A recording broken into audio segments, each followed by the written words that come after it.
How's everybody doing? Good?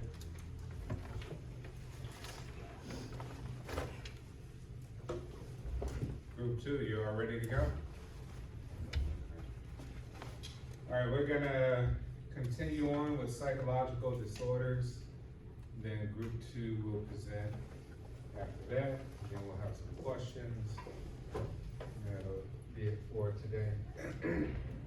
Any other comments or questions about disorders? What was learned so far? What we talked about? Anything?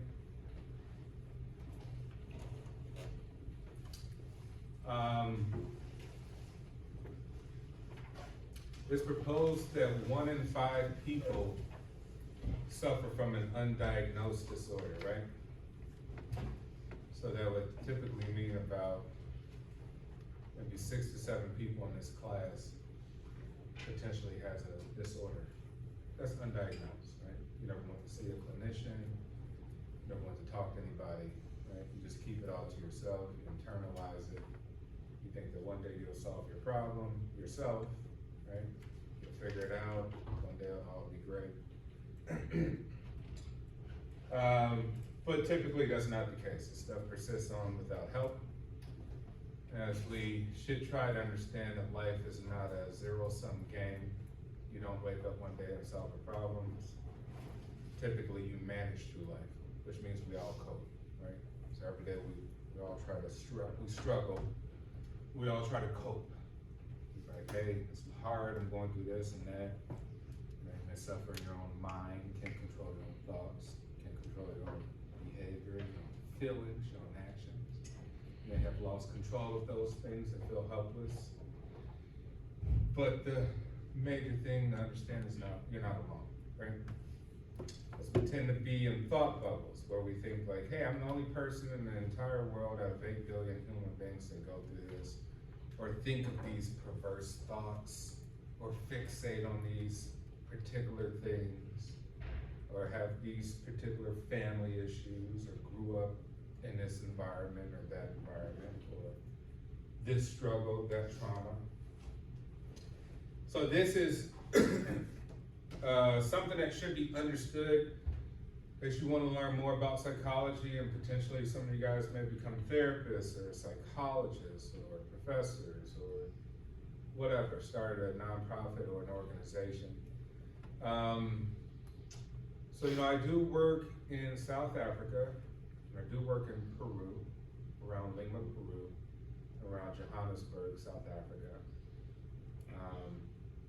So the scale of trauma that I've seen in person, had to deal with, is vast. Like I say, I worked in South Africa, and I worked with some organizations that were helping people in what they call townships. Townships are basically kind of hut cities, tent cities, makeshift.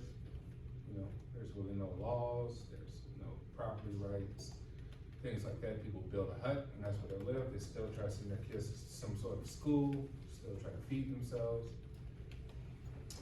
But working out there, I would talk to a bunch of individuals doing cases, right? And a lot of them were underage, and they would come to the facility. I would ask them questions about their day, and 10 years old, 11, 12, younger. Like, hey, how was your day? Can you tell me about your week or your day or whatever? Like, on the day, my mom's new boyfriend raped me on the way to school. My grandma saw it because like 15 of us living in here, it's just one room. And yeah, I went to school. Now I gotta get back home. I hope he's not there when I get back. This is just everyday occurrence. This was like normal in that environment, right? So that type of stuff, me engaging with that type of stuff, giving me a personal perspective on, don't live in your head. You're not the only person suffering. You're not the only person going through stuff. Most likely, you are probably some of the most well-off people on planet Earth. In reality, you have rights. You have a lot of rights compared to others. right? Everybody here got a cell phone, everybody here got laptops, a bed, a place to live. So, in reality, right, outside of your head, you're actually doing pretty good, right? But of course, doesn't mean we have downsides. Yeah, with all this great stuff we have in our society, it does give a lot of trauma. You probably do have more access to the internet and social media apps and things that can question your beauty standards, your success standards, who you want to be, you know, idealistically, who you want to be, who you think you are, your confusion about who you think you are, right? Which means you probably may suffer a lot more mental trauma than others, right? Others may suffer some more physical trauma. Maybe they cope with it a little bit better because of the degree of trauma. But, you know, so it goes to show like, hey, sometimes the more you have is not the better off you are.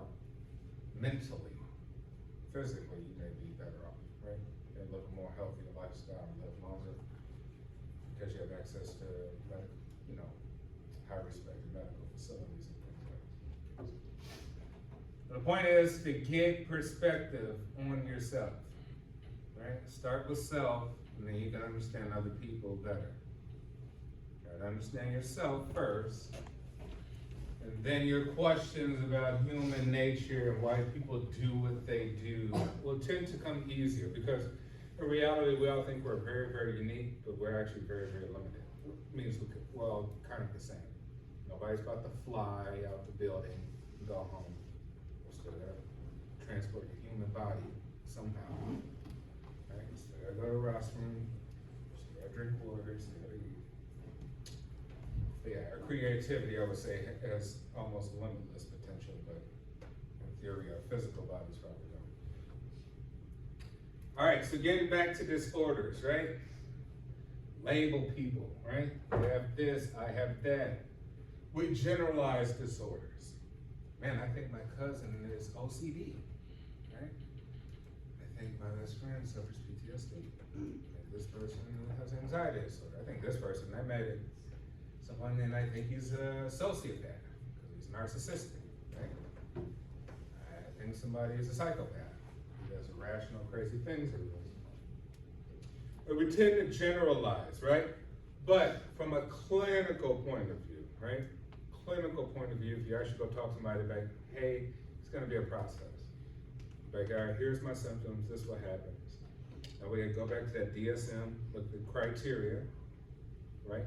And we gotta look and say, hey, can we exclude some things? Are some other things happening in your life that make you compulsive? That make you have so much anxiety?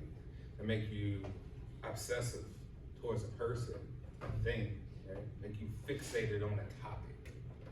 I can't control my mind. I just keep thinking about this thing, right? It's a little bit deeper, which means you have to meet a list of things. We got to rule out a bunch of things as well too before we can begin to classify or diagnose someone as having a particular disorder. Right? We talked a little bit about ADHD last class. Risk of harm to self and others, understanding suicide, right? Your generation has the biggest suicide crisis, which means that your generation is killing each other, killing themselves off more than previous generations, right? Why do we think that is, right? We could just hypothesize, but who has an hypothesis or theory on why your generation is committing more suicide than in times past? What some theories you guys have?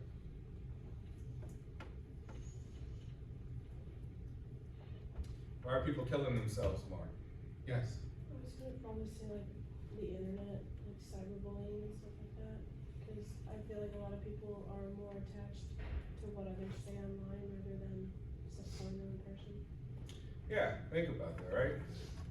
There are all types of internet bullies, internet gangsters, right? I'm gonna kill you, I'm gonna shoot you, like I'm gonna go live and I'm gonna see you, I'm gonna catch you.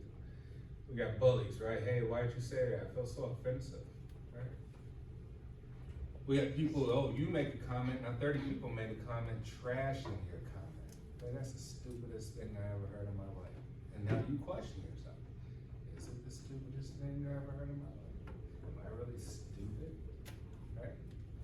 And so in essence, like, the internet's one giant high school. It's like, oh man, I went to high school, we had 1,000 people, whatever high school. Right? We had 300 people in my class, senior class, junior class. And like, we opened the floodgates to the internet now, we got a high school with 3-4 billion people on it. Right? Trolls, people who troll people, people who are bullies, people who are there to, you know, gangsters, people are there to mislead, people are there to deceive you. Right? Oh my God, I met him. He's the greatest guy I ever met, or she's the greatest girl I ever met. And they completely lied about everything. Ever. They may even lied about their name. Right? Totally, it deceived you. Why? Because it's, I guess, a world where that could take place very easily. The world of make-believe. Now, if you take make-believe so seriously, then you're gonna have a really hard time understanding the difference between reality and fantasy. And the internet is mostly fantasy, right? But little shorts, right? Think of Facebook and went from photos first, right? When I first started, I got on Facebook like when it first opened up. It first opened up for like Harvard, right? First opened up just for the university. Then it opened up for universities, more kind of Ivy League, so Yale, Stanford, all them got on there, right? When Zuckerberg first created it. Then it went from there, it's like, okay, now it's like a university platform, right? College people who go to college. Then it opened up, obviously, for profit and go public. Everybody can get on for free, right? As we understand, anything in life for free, the free attached to it may not be the greatest quality, right? Which is still free, so that goes to show you how that stands. And so the floodgates have been open. So think of social media or the internet, some sort of giant high school, and now you just get all these personalities that you guys saw when you just came out of high school, that you guys experienced, right? You're trying to be this, you're trying to be that. Each one of you join groups according to your culture, according to who you think you are, right? According to beauty standards, maybe according to your race, according to your religious beliefs, right? Personal philosophies. So everybody's in some sort of group, right? And they're all bickering, arguing, and going against one another. So that puts us at a high suicide rate, and with that, anxiety and depression, right? Why people don't like me on here. Oh my gosh, I only got 3 likes? Why? Such and such got like 1,000. Only got like 150 friends. What's his name? Got like 8,000 friends, right? You're constantly questioning based off other people's experiences in life, right? Now you're doubting yourself, and now you have anxiety, right? I suck, I'm a loser, in reference to other people. So in some way, you kind of like, well, why do we reference ourselves to other people, right? We get it. We live in an organized civilization, right? But should we reference ourselves to other people? Like, no, you're a you. You are you, right? You wasn't born with those clothes you have on now, right? You're born naked, like all of us. Now, that stuff you add on may try to attempt to make you some sort of idealistic image of yourself, but in reality, I don't know.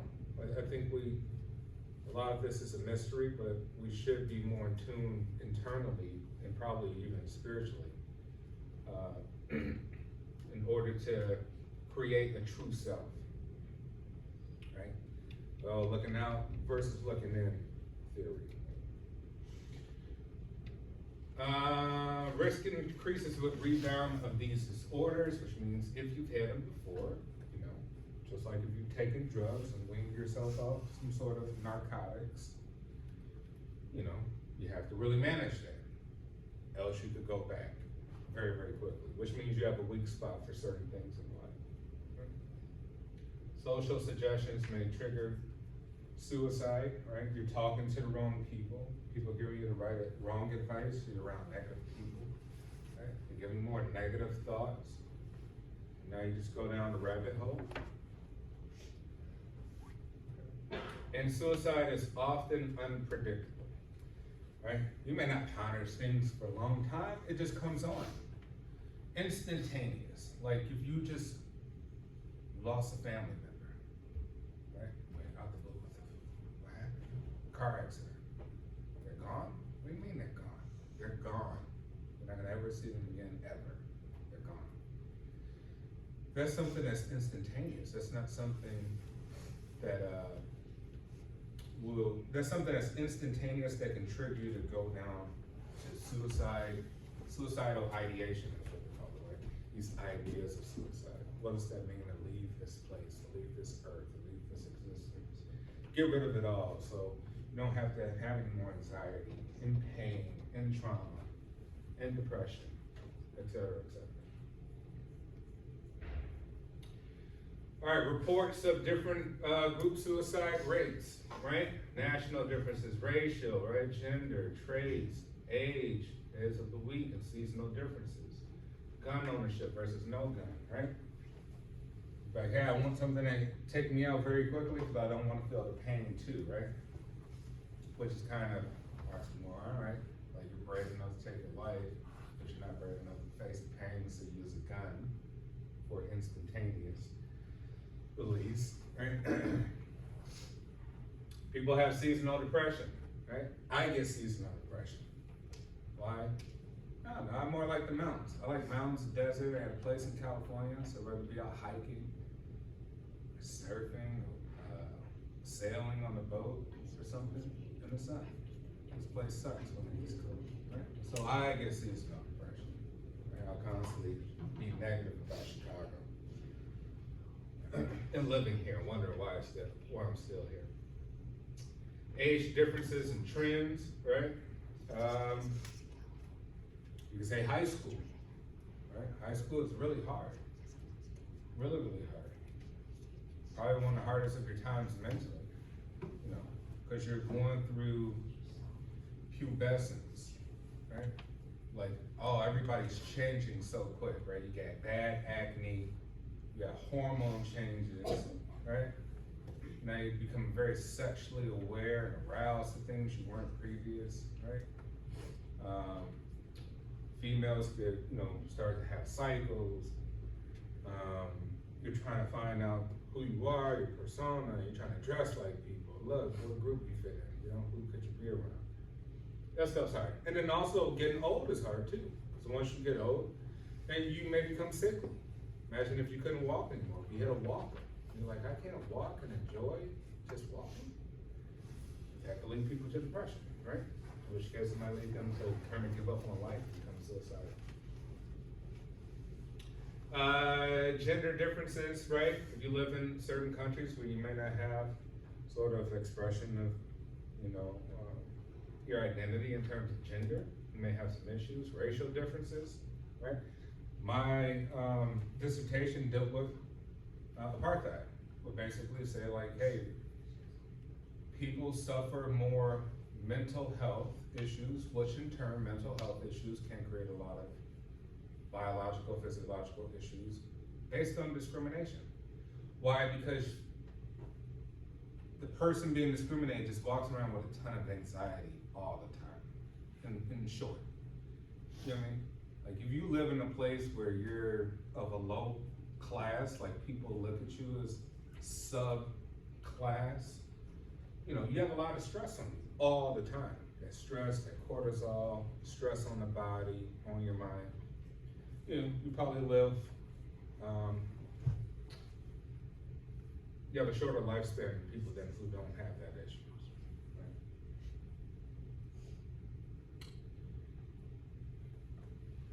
Right? Helping someone who is talking about suicide, right? Keep it simple, listen, empathize. We all have experiences. We all have a bad day. We all get depressed at some point. We all experience these things. So it's good to tell people like, hey, I understand. You're not the only one. That's the first thing. You're not the only one going through this. right? And then from there, people will try to express like, hey, you need to open your mind and understand that this is kind of part of life for all of us, because we're all, you know, kind of wrapped in this physical limits that we have, and these mental limits too. So empathy is very important. Connect with the person with campus counseling resources or crisis text, right? This university offers that. So if you're having issues, mental health issues, or dating, or bullying, or someone you're uncomfortable with, you know, reach out. You know, those resources are there for a reason. They're there to help. Protect someone at immediate risk by seeking help. Try to get somebody help if they don't want to help themselves. Basically, yes. I'm finding this very invalidating. Okay. Can you go back to the last slide? Okay. So listen and empathize. A lot of people who are suicidal don't want to hear, oh, everybody goes through this. Yeah. It's extremely invalidating. It's like, yeah, a lot of people do go through this, and like their feelings are valid, your feelings are valid, but no one wants to hear, oh, you know, someone has it worse, or everyone kind of goes through this. It's not helpful. And then the comment about like gun versus non-gun, I get that is a point. It's like it is easier and faster to kill yourself with a gun, but like the point about like you're brave enough to want to kill yourself, but not brave enough to want to feel the pain. Yeah. People who are suicidal tend to feel like their whole life has been pain, so they don't want to feel the pain going out. They just don't want to feel anything. Yeah. So like, just like some of these points are like feel very invalidating, especially if someone. No, yeah, and I think what the case is, yes, there's an oversimplification, right? So I oversimplified or generalized. Yeah, each case is different, case by case, right? So we know someone who is suicidal, you really have to understand their unique circumstances, right? So therefore, as a clinician, you would want to understand sort of the circumstances surrounding how did they get to this point, right? What has been your experience to lead you to have these sort of thoughts, these ideations? So yeah, you're right, it is an overgeneralization. But to begin with anyone just talking on the onset, if you're just talking to any sort of lay person, just anyone, a friend, family member, the only thing you could do to start with is to listen. You know someone who has suicidal thoughts, right? So you want to hear them out, try to hear their expressions of why they feel the way they feel, and also try to empathize, because it's a very complicated thing, right? You don't want to trigger somebody, because someone can have triggers to say like, I don't want to hear that, right? I don't want to hear this stuff you're telling me. But you as a regular person that's having that discussion with someone who may take their life could be like, well, this is really all I have to offer right now, other than to seek some help, right? So just as a regular person, if you know someone, you have a friend that calls and they're depressed and they've been depressed and have suicidal thoughts, what can you do? Listen. That's what you can do, right? So like, yeah, I have really bad thoughts too. So that why? So you can open up a conversation. The conversation leads to more thoughts, more rationality, right? Because we can kind of look at suicide ideation as irrationality, right? We could look at someone taking something and maybe placing too much emphasis of emotion on particular events, particular circumstances, particular experiences, which we'll talk about more too when it comes to more disorders like personality and stuff. No, excellent point. Yes, it is an oversimplification because it's very complicated, right? This stuff is not a simple answer by any means, you know? But yes, you need to know context. Why do you feel this way? Hey, tell me more. What happened? Do you know what happened? Some people don't know what happened. They just say like they just feel depressed. And they just feel that life's not worth living. But you also can help them by getting them some immediate risk assessments, by getting them some help, right? Some crisis intervention. Because is there is a particular suicidal crisis, and someone's life is at risk, their own, you're gonna need to call somebody, give them some help. Whether it be a family member, somebody else close to them, a therapist, right? Mental health facility, hospital, et cetera, et cetera. Excellent point. Always give out some pushback, right? So we could get to a little bit more detail. Risk of harm to self and others, non-suicidal self-injury, right? More common in adolescents and among females. Right? Non-suicidal. That means you're like, hey, I want to kill myself. And you're doing something that really won't get the job done, right? So you're really almost just crying out, right? You're crying out so that others can place attention on what's happening with you, what's going on, why you feel this way. You're drawing in more people to be like, hey, why do you feel that way?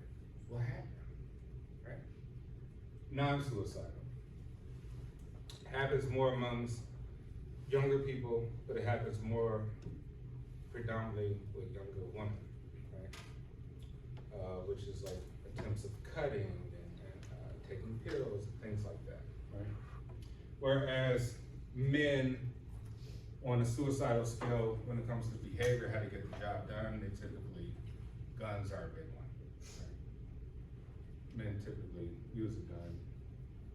Women may use other means, right? Usually painful, but not fatal. May cut or burn the skin, hit oneself, insert objects under the nails or skin, or self-administered tattoos, right? You're trying to give yourself some pain. Tend to experience bullying, harassment, or other stress. Often self-critical and struggle with a range of other problems, right? Which is big. That's kind of like that you criticize yourself more than other people, which means that you're your biggest critic, right? It's not others, right? You may not even have that many issues with other people. You may have issues with yourself, right? And kind of how you view yourself in the world. And sometimes your ideas of what people think about you. You're like, I feel that people do feel this way about me, think about it this way. Is that the correct time? What time is it? All right, let me let group 2 go, and then we'll end it off there.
Get it going?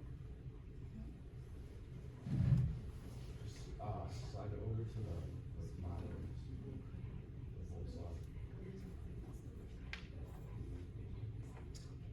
Yeah, I think it's kind of tricky to drag it. Yeah.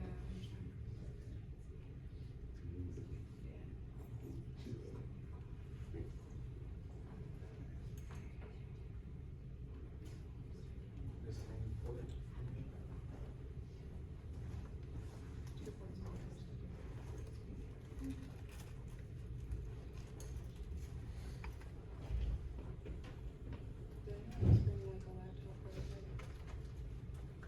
If you want to send it to me? Sure. See if you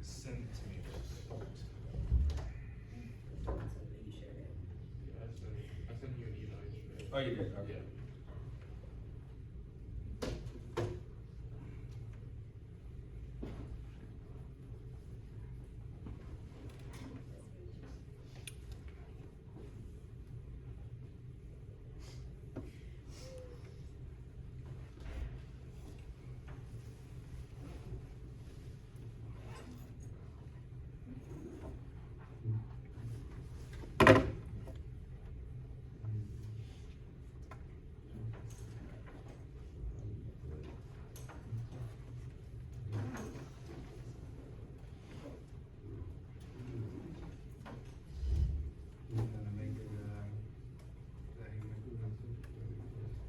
I don't know if that's how you make it first.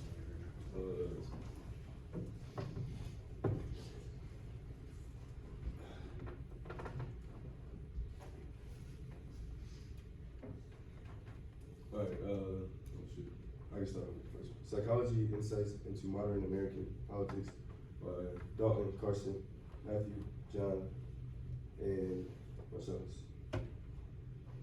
Alright, Moore Foundation is known to be more appealing to liberals than conservatives. Research suggests that liberals care more about values related to individual rights such as harm and fairness. Liberals show more endorsement of individualizing foundations like harm and fairness foundations, like I said in the quote before, within the outgroup target. Liberals and other politic theories. Freedom from limits on thoughts and behaviors. They believe that the government should protect people from harm from others.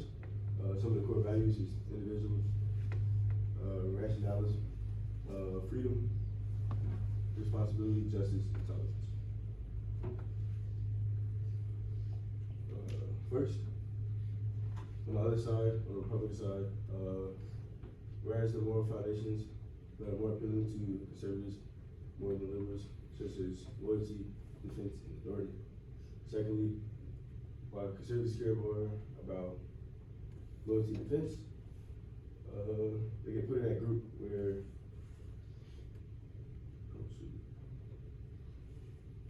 they get put in such a group, my bad. Lastly, while conservatives show more endorsements and binding formations, like loyalty, authority, foundations, within that group target.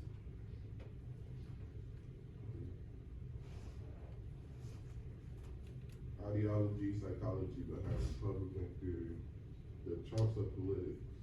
Rooting for somebody changes your perception of the real motivator. People who were the most informed about politics were also the most stubborn about it. We have an immune system for uncomfortable thoughts because the evolution of politics. What's most convincing to you about politics isn't the most convincing to your ideological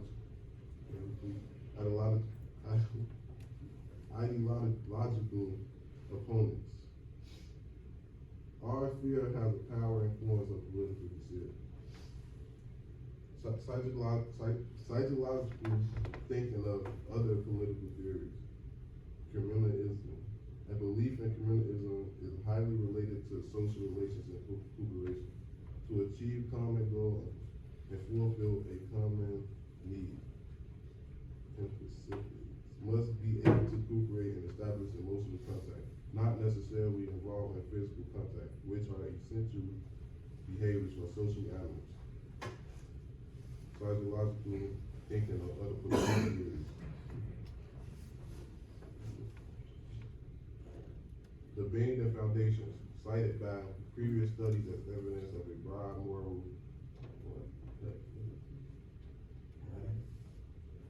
are associated with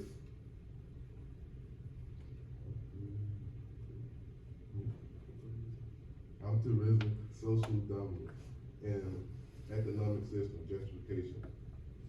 Matters quite apart from morality. Moreover, they are also associated with a psychological motive to reduce uncertainty and threat. political media campaigns, ads in Slender, there's some statistics that studies show that people from 18 to 29 believe that politics and or news media have a negative effect on their mental health, just because, you know, Instagram, Facebook, there's something that you use daily, you're not expecting to see all this political hysteria. And then 45% said that politics have had a negative impact on them themselves. 46% had said the same about news media surrounding politics, so whatever comes on the TV or any other kind of social media or radio. And this comes from seeing political media also on social platforms. And political ads are meant to provoke strong emotions, which Frontiers have defined as Kumamoto, which is a deep emotional movement, and this is to sway voter decision.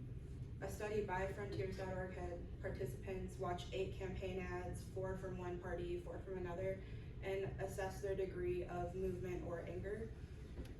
The participants were more likely to be angered or moved by something affiliated with their own political party. So if you're a Democrat, you'd be more moved by Democratic ads. But the anger and movement are in support of your own party. So if you see a Republican, like a Democratic ad slandering Republicans, you'd be more angry at the Republicans for that ad. And then the emotional provocation in political advertising.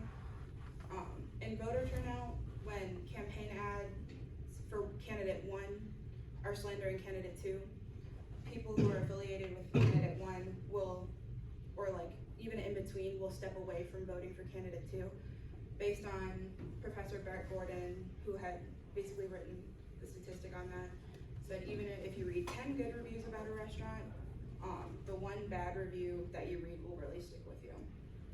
And then campaigns on social media in more recent years, talking more like 2016 and the 2020 election, even a little bit before that, have been using social media as their campaign platforms, because now more people are using Instagram and like will be on it daily.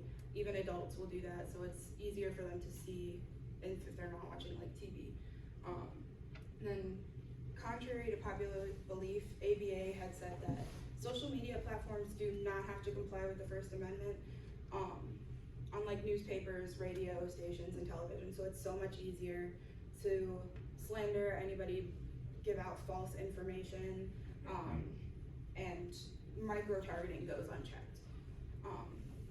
So the thing with Hunter Biden being targeted by Trump in the 2020 election, the Biden campaign had tried to get all of that misinformation taken down, but the head of Facebook's global election policy had written, "Our approach is grounded in Facebook's fundamental belief in free expression, the principle that people should be able to hear from those who wish to lead them, words and all.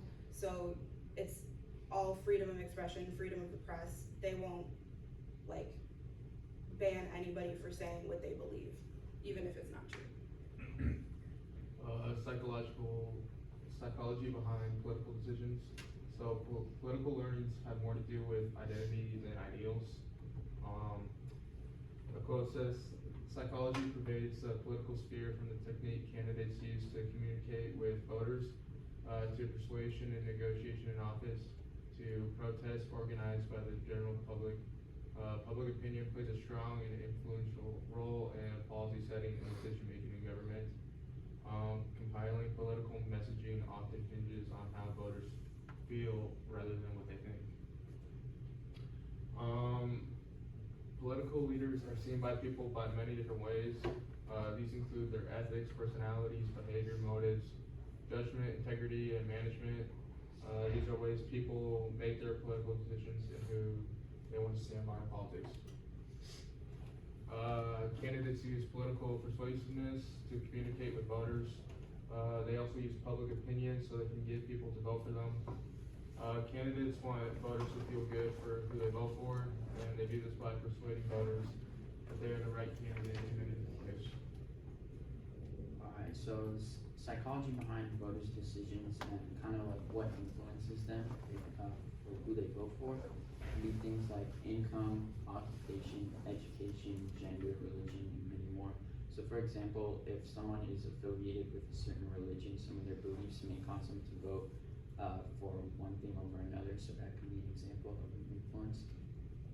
And there are other psychological factors that influence behavior as well, such as the political party identification, specific candidates, whether it's Republican, Democratic, or anything else, and then also key issues. So for psychology behind voters' decisions, personality traits behind voting. So Democrats usually favor traits that lead to social relationships, like being broad-minded, warm, and sociable, while Republicans usually favor traits that lead to reaching goals, like ambitious, hardworking, and determined. So some of the things voters were saying, accepting of people's cultures and weren't so quick to get defensive when someone else's opinions differed from theirs, exposed to different points of views, religious, empathetic, and have prided themselves in society culture. Psychology behind voters' decisions based on demographics. This is more gender and ethnicity from like 2018 to 2019 statistics. Women tend to vote on average about 4% more than men. So 63% of eligible female voters in 2016, this is mostly going to be about the Trump-Clinton campaign, participated in voting, while only 59% of eligible male voters had participated. African American women had voted 10% more than African American men. White women had voted 3% more than white men. And Hispanic women voted 5% more than Hispanic men. Overall, female voters tend to generally vote more than men in general in like presidential elections. And then based on education and gender, white women with a college degree voted 2% more than white men. Black women had voted 3% more than black men with a college degree, and Hispanic men, which is kind of the outlier, had voted 13% more than Hispanic women with a college degree. Without a college degree, like white women without a college degree voted 4% more than white men. Black women voted 11% more than black men, and Hispanic women voted 6% more than Hispanic men without a college degree. Voters with more education have consistently been more likely to report turning out to vote than people with less education. And then demographics with party identification and affiliation. Over 50% of male voters tend to vote Republican, while 42% tend to vote Democrat. 56% of female voters tend to vote Democrat, while 38% vote Republican. White women are more likely to identify as Democrats. 48% of white women versus 35% white men identified as Democrats. White men are more likely to identify as Republicans. 58% of white men versus 47% of white women identified as Republicans. And Black and Hispanic men and women are more likely to identify as Democrats than they are Republicans. Younger people also tend to, like, age plays a part in this. They tend to vote more Democrat, and by and large, people of lower economic status also tend to lean towards Democrat based on party values, in-groups and out-groups. And African Americans tend to vote about 95% of the time for Democratic candidates. That was more 2018, 2019. Awesome. Questions? Comments, questions, anything? Why do you think, go back to the slide before.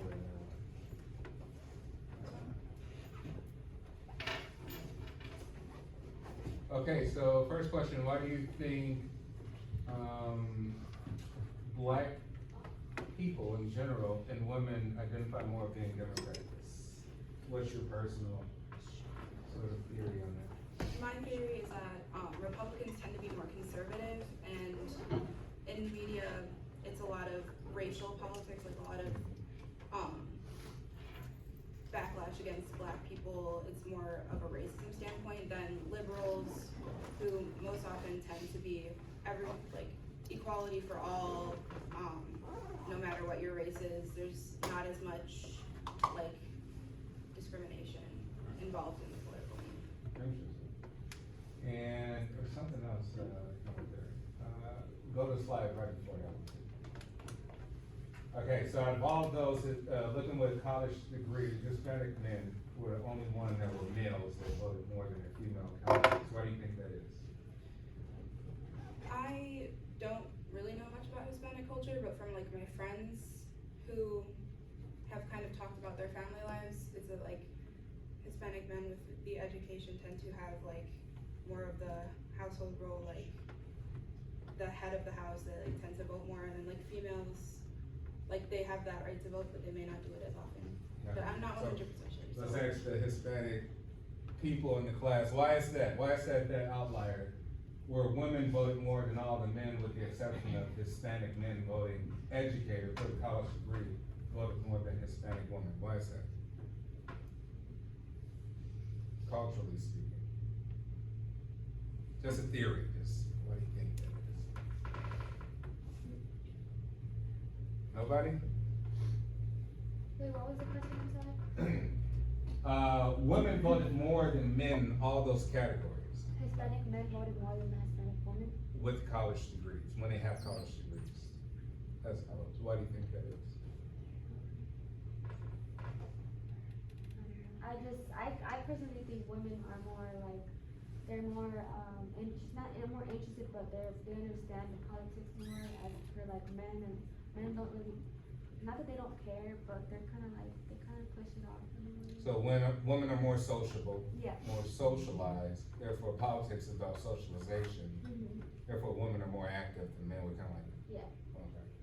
from Alright. my point of view, I don't know anybody else. Yeah, that's always that. And go back a couple, there's something that,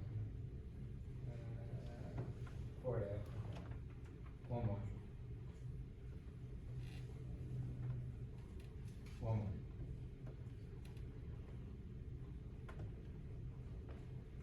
Okay, I can't remember what I was gonna ask. But what do we think? Who here voted in the last election? I don't think any of us were old enough. Oh, nobody's on that. Yeah, like I said, There was something on Facebook that kept showing up tonight about Okay. vote, but I never. oh, look, so.